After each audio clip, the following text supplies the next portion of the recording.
तो हम पढ़ने जा रहे हैं इंडियन पॉलिटी।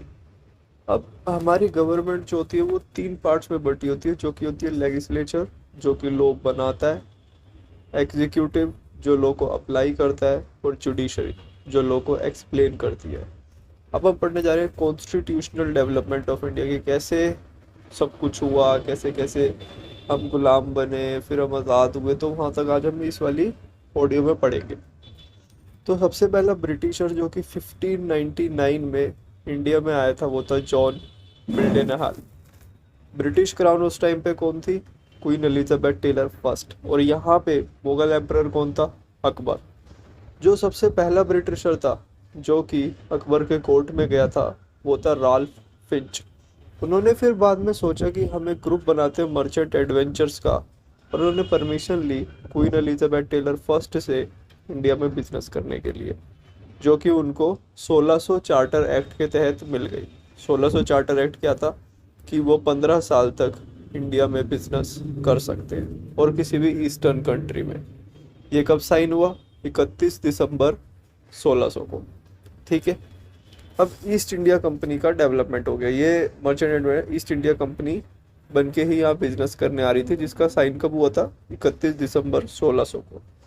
अब यहाँ पे 1605 से लेके 1627 तक इंडिया में जहांगीर का रूल था, और 1608 में कैप्टन विलियम हॉकिंस इंडिया आया। कैप्टन विलियम हॉकिंस ने जहांगीर से परमिशन ली फैक्ट्री सेटअप करने के लिए। तो 1611 में फर्स्ट टेम्परेरी फैक्ट्री सेटअप करी गई, कहाँ पे? मूसलीपट्टनम में। और 1613 में फर्स्ट परमानेंट फैक्ट्री सेटअप हुई सूरत में। ठीक है जी। अब आगे जाते हैं। क्वीन एलिजाबेथ फर्स्ट की डेथ के बाद जो क्राउन बना दूसरा वो था किंग जेम्स फर्स्ट। और उसने किसको भेजा? सर थॉमस रॉय को जहांगीर के कोर्ट में भेजा 1615 में। ठीक है।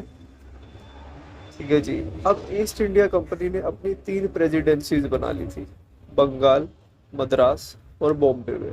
और हर एक में एक गवर्नर, एक डेप्यूटी गवर्नर और 24 बोर्ड ऑफ डायरेक्टर्स या कोर्ट ऑफ डायरेक्टर्स थे। अब कहानी आ जाती है 1707 तक। तब तक सब ऐसे ही चल रहा था। 1707 में औरंगजेब की डेथ हो गई, और ये था टर्निंग पॉइंट। उस टाइम इंडिया में 21 सूबे थे। कितने? 21। 1757 में ठीक 50 साल के बाद बैटल ऑफ प्लासी हुआ। किस किस के बीच में? रॉबर्ट क्लाइव के बीच में और सिराजुद्दौला के बीच में, जो कि रॉबर्ट क्लाइव जीता। और वहीं से इनकी डोमिनेंस स्टार्ट हो गई। अब 1764 में एक और बैटल हुई, यानी कि उसके 7 साल बाद, 7 साल बाद, जिसका नाम था बैटल ऑफ बक्सर, जो कि किस किस के बीच में हुई? हेक्टर मुनरो अंग्रेजों की तरफ से, और भारत की तरफ से शाह आलम टू, सिराजुद्दौला और मीर कासिम। ठीक है। हेक्टर मुनरो जीत गया। उसके बाद अब असली कहानी शुरू होती है 1764 से। उसके बाद फर्स्ट गवर्नर ऑफ बंगाल बना हमारा रॉबर्ट क्लाइव। ठीक है जी। 1765 से लेके 1772 तक लूट मचाई खूब। उसको हम कहते हैं लूट ऑफ इंडिया। क्यों? क्योंकि उसने बंगाल में डायरेक्टली लगाई, जो कि होता है डबल टैक्स।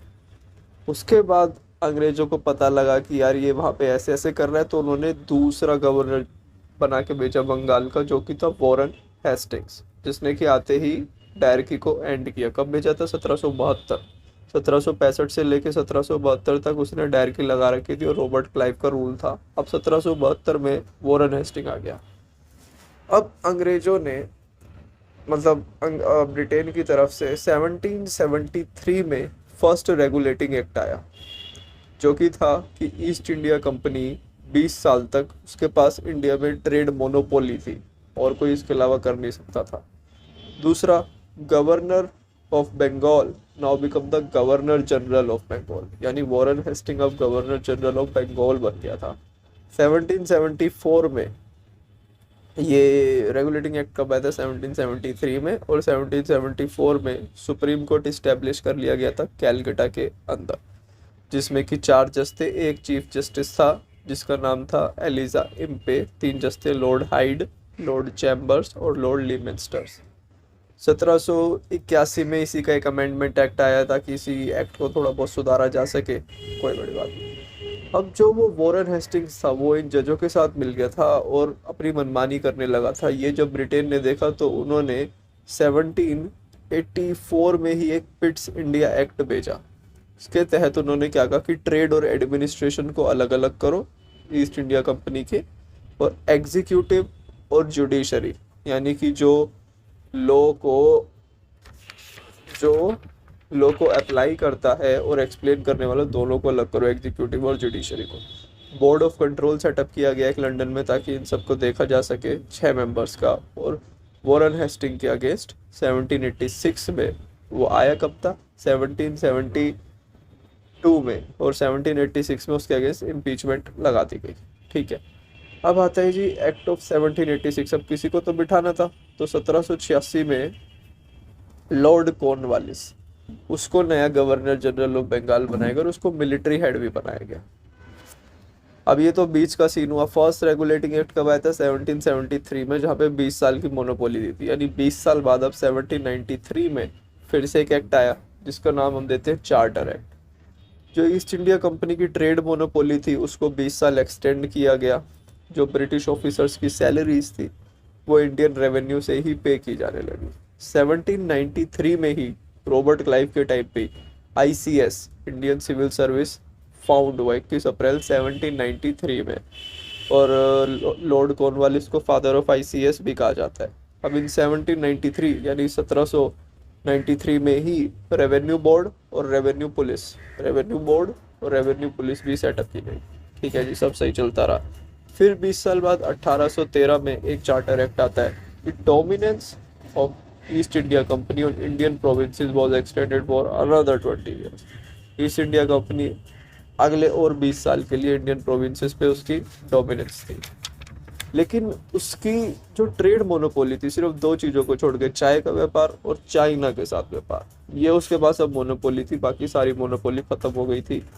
1813 में ही क्रिश्चियन मिशनरीज आ गए थे और 1 लाख रुपए सैंक्शन कर दिया गया था पर ईयर इंडियन एजुकेशन के लिए। फिर 20 साल बाद 1833 आ गया, उसका चार्टर एक्ट आया। जो ईस्ट इंडिया कंपनी का एडमिनिस्ट्रेशन था, मतलब जो पूरा काम धाम था, उसको सेंट्रलाइज कर दिया गया। यानी कि गवर्नमेंट के आसपास लाने लग गए, गवर्नमेंट के हाथ में लाने लग गए। गवर्नर जनरल ऑफ बंगाल, जो कि उस टाइम पे था लॉर्ड विलियम बेंटिक, 1833 के टाइम पे, उसको गवर्नर जनरल ऑफ इंडिया बना दिया गया। एंटायर ट्रेड मोनोपोली खत्म कर दी गई। एक लॉ कमीशन सेटअप हुआ 1833 के चार्टर एक्ट में ही फॉर इंडिया, जिसका चेयरमैन कौन था, लॉर्ड मैकॉले, और इंग्लिश को इंडिया का ऑफिशियल लैंग्वेज बना दिया। फिर 20 साल बीते। अब इस 20 साल बाद 1853 में क्या हुआ, जो आईसीएस था, जो कि कब स्टार्ट हुआ था, 1813 नहीं 1793 के चार्टर एक्ट में, रॉबर्ट क्लाइव का टाइम था ना, तो 1793 के चार्टर एक्ट में जो आईसीएस का एग्जाम था उसकी रिटर्न एग्जामिनेशन शुरू होने लगे। अब 1853 में स्टार्ट हुए। उस टाइम पे जो यहाँ पे गवर्नर जनरल ऑफ इंडिया था वो था लॉर्ड डलहाउसी। एग्ज़ाम्स लंदन में होते थे, लेकिन 1922 के बाद इंडिया में भी होने लगे। हमारे इंडिया में जो पहला था जिसने ये एग्ज़ाम क्वालिफाई करा था वो था सुरेंद्र नाथ बनर्जी, लेकिन जो पहला आईसीएस ऑफिसर बन गया था वो था सत्येंद्र नाथ टैगोर। ठीक है जी। ऑल इंडिया लेजिस्लेटिव काउंसिल, यानी कि जो लॉ को बनाते हैं, was establish to make law, जिसके अंदर 12 मेंबर्स थे। कौन से चार्टर एक्ट में आए, 1853 के में। जो 6 मेंबर थे बोर्ड ऑफ डायरेक्टर के वो हटा दिए गए, यानी कि जो उस टाइम पे वो जो 24 बोर्ड ऑफ डायरेक्टर थे, अब वो कितने रह गए जी, 18। ठीक है।